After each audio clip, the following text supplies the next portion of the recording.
We have another listing, guys, no, for sale. This is 1,600 square meters for 5,000 pesos per square meter. Located in Barangay Kulon. Kulon. Di ni Kulon, Cebu City. Kulon, Naga City, Cebu. Again, Barangay Kulon, Naga City, Cebu. So, hapit na ni sa poblasyon, guys. Kanang dapit sa may Kipko. Ang nakatipas. So, nindot ni kay dili baanan, dili elevated ra siya.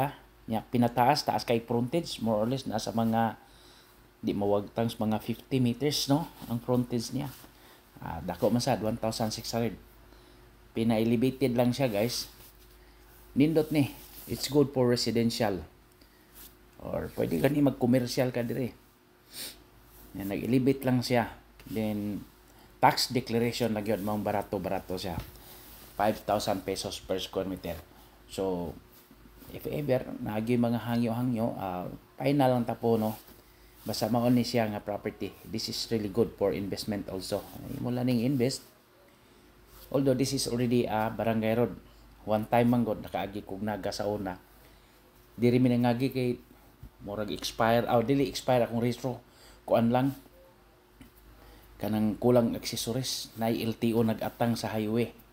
Mo din himi ni shortcut na may mga agianan din paingon pasunahan. Pero diri mi niagi niya nindot kayo. Nay usa ka purok diha na sulod, guys. There is one purok, no. Murag balay ba. So mao na ni ang drone video na to, no. Dool ra sa highway, very close from highway. Di jud mawagtang sa mga 1 kilometer po siguro. So this is the property. Nya make an offer. Pwede siguro opera na to. Kay murabag urgent ang kwartaan ikinahanglan. So okay sad ni siya pang investment or pang pundo ba. Okay. Balay ka diha, malantaw gyud nimo ang dagat. You can see the view of the sea. So mana siya, guys. Daghan lang pod tao, mana pwede ka mag-commercial diha dapita. So mana, no. Lantaw na mo nang Kipko kadto nang murag sa tawagan na basta tabang na sa kuryente. Ano siya? Lantaw ni mo dagat na, daghan na kay. So it is a southern Cebu. Southern part of Cebu province. From Cebu City, Talisay City, Minglanilla, Cebu, dayon Naga City, Cebu. So mo ni siya, guys. So mo na pinataas gyud, no. Ang iyang kuan. Nya kana mga balay, the houses are not included, no. The houses. So akong nabantayan murag pinanipis ang porma sa yuta, pero kung imong sumat total, kung in case nagisit back, dako pa kaayo. Dako pa kay kag mahimo. Pwede ganin nimo ni i-subdivide. Pati palita sa daan. Ano na ka makakuan. Dili ni porcel subdivide. Anang palita lang daan. Walay ko ana. Hotel sa palit. Basta nindot kini yun do. Ani. Emer ni dan gamay dan.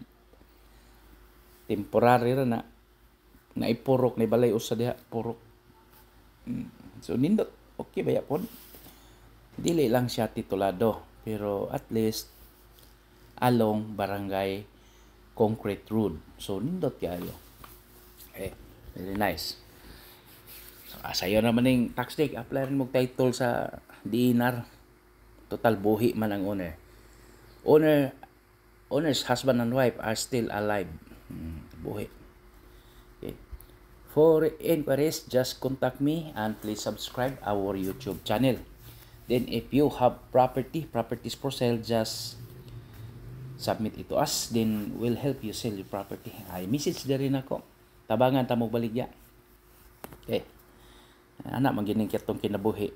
So nindot ni nga property. Final lang tag due diligence. So may problema ning tax deed basta ato lang ma-final ang iyang pag kuan sa yuta. yang ownership. Sayon naman na. So diri lapita kini nga presyo, okay gid kayo. Mahal na magid sa naga. Napag ganito baligya, mahal kayo. Pero sige na lang, later na lang to. Kini lang gyud siya kay fair gyud ang iyang price, 5,000 pesos per square meter.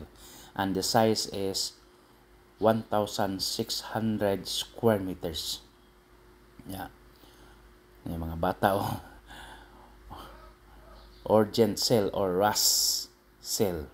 Mana siya? Rush ang iyang pagbaligya. Mana. So, mao gini ang yuta kini guys, mao gina siya guys. Nagbalay pag sa babaw, mana siya, no? Sayon ra kay toltolon. Mga pictures na to niya atong gipang kuan o kana gyud manay naka advantage sana kay pinataas ba, daghan kag magamit. Pwede commercial, residential, tapad, or apartment development.